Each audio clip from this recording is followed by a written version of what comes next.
Hi, thank you so much for joining me on this session on how to use CoCounsel to analyze a complaint. So I've logged into lawschool.tr.com and accessed Westlaw. I will go ahead and click on the CoCounsel button at the top of the screen. I'm going to go ahead and use the vertical ellipsis to open up CoCounsel in full screen mode. That's my preference, and for me, it's easier to use that way. So I've logged in, and this is the homepage of CoCounsel. Remember, to use CoCounsel, you need to use your own documents to be able to analyze the information. So I'm going to click on the library to find the task that I want to complete. So this is our library of over 200 plus various workflows, task flows that attorneys are tasked to do every day. And the one I want to use today is analyze a complaint. So I'm going to look through the library and I'm going to look for anything dealing with complaint. And so here we have complaint analysis. I can look through to see if there's anything here that I might want, but I'm going to use complaint analysis. And it's going to start a prompt for me. I'm going to click the upload option. And I am going to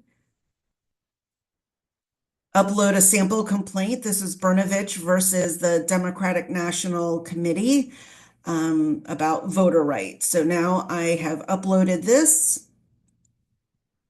And I will now click Start Analysis.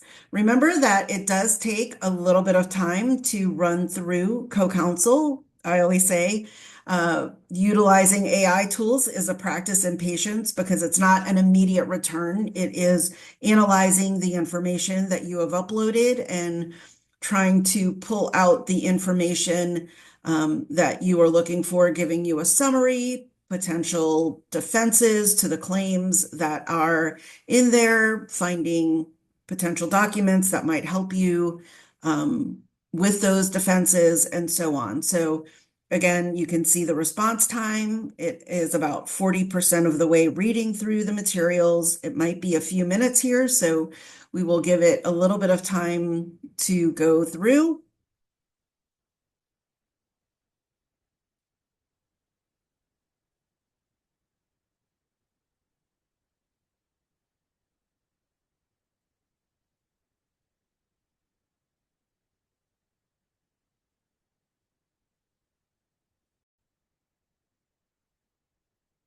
Okay, the complaint analysis has finished. It took just a couple of minutes to get that done. And so here we can see our result. You can see the summary, the claims, anything in the event timeline, and various defenses. So here in the initial summary, I can see the filing information, where the court was, any of the docket information, the date it was filed. I can see who the parties were in the case, as well as an overview of the pleading itself. What were the key claims? What was the relief that was sought in those claims? And then the next tab, I can see the claims under which particular statute that were listed. Again, here is the citation in the US Code. Disparate impact of voting policies on minorities, who were the plaintiffs, who were the defendants, any specific facts, and the relief sought under each of the claims. And so this is, to me, a really great way to be able to see everything in your complaint. Again, here is the event timeline of anything that had happened.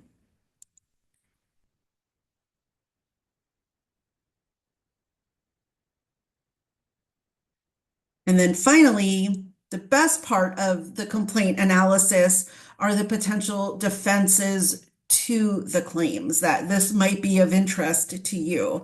And so here we have a violation of the Section 2 of the Voting Rights Act.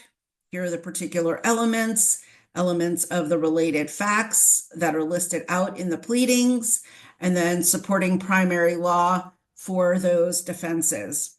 And it goes for each of the particular claims that are in the complaint. And so this is a great tool to use if you have a pleading and you just want to see what is out there that you can potentially get started with on defenses.